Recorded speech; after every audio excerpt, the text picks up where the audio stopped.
Hey everybody, Greg Scott Bailey here. Welcome to my YouTube channel and welcome to my movie review of Ben-Hur. We are doing the AFI Top 100, starting with number 100, 100, and that's Ben-Hur. The movie stars Charlton Heston playing Judah Ben-Hur back during the early biblical times. I'm guessing here. I gotta be right up front right away. I'm an agnostic person, so the kind of the religious undertones of the movie did really nothing for me. I like the fantastical about it. I like the whimsical about it. But what I ended up really liking the most about this is really the determination to be there for what is right. Coming back and saving family and friends and taking some of what you want for vengeance and turning it around into doing the right thing, despite whatever the outcome may be, while trying to do the right thing. So Judah Ben-Hur, a character that is a prince in his own right in his Jewish community of Jerusalem of Judea, and I do apologize if I do get some of this wrong. I tried to lock in on as much of it as possible. It is a 3 hour and 42 minute movie, including some overture and intermission in the middle.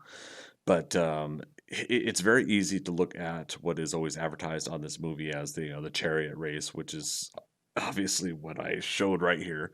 Because I mean, this is classic Heston. I'm sorry, I keep pointing the wrong way. I've got this flipped so that my t-shirts look are written properly. But point being is Charlton Heston plays the character beautifully because he goes from a point of certainty. He is convicted in his faith and who he is as a person, as a son and a brother, and eventually, a lover and a fighter, if I could use those terms. But what he does is, like I said before, he does take the will and the determination to endure and get through things as best as possible, so that he may one day make things right. Without really doing a lot of spoilers on these kind of reviews, what I did really appreciate with this movie is the fact that you could watch 3 hours and 42 minutes of it. For me, I stuck through all of it from start to finish. There is even a point where I think there should be another half an hour of movie, simply at a point where he goes to Rome. I feel like there needs to be 15 to 30 more minutes of why he earns a title that he earns. Again, I don't want to spoil the specifics, if nobody's seen Ben-Hur. So the one thing I want to touch on is the scope of this movie as well. I wanted to touch on this real quick. Is if you think about it, this movie is probably filmed in 1958, so it would come out in 1959. Maybe it was a couple of years worth of filming. I'm not sure how things were filmed back then, but if you think about the scope of what they did, the fact that they did this chariot race, as much live action as possible. They filmed all of this, with the possibility of people getting trampled in real life while filming it is just incredible. Now, Charlton Heston here and the other actors, when they did the close-ups as the chariot race is going on, you can tell that it's blue screen. Green screen, blue screen. I believe it's blue screen at the time. Then they moved to green screens, like me. And so what they did is they did at least those close-ups in a form of blue screen. Fun fact, I believe blue screen was invented in 1930, and the first movie to use it was The Thief of Baghdad. Baghdad. That was the movie, and there was a genie effect that had used blue screen. So that's a little fun little fact there, as well as the score of this movie is just incredible. Like it gives off this, it exudes that epic scope to it. It channels some of the emotion, the heart, and feelings that a character goes through. There's something really nice about those scores that just really do that, all the way from beginning of cinema to current days. that if a filmmaker and a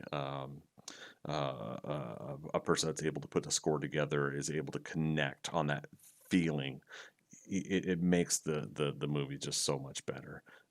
It's an amazing amalgamation of visual and audio art, in my opinion.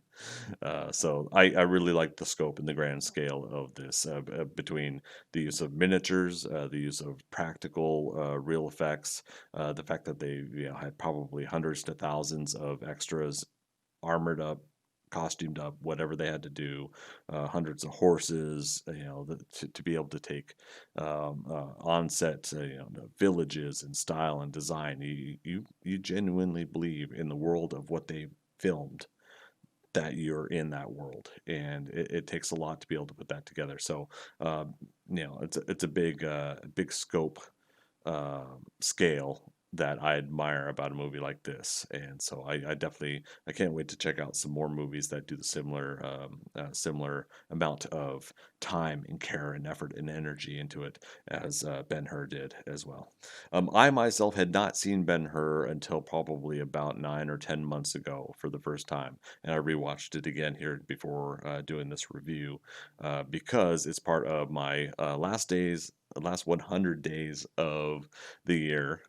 Starting today, this is the last 100 days of the year, and we're going to be putting out a review of all of the AFI Top 100 movies up until December 31st of 2020. So that's quick, that's easy. As I get through these movies through the AFI Top 100, I'm going to be kind of building a format, trying to learn as much as I can about doing these reviews, not saying and uhs as much as possible if I can.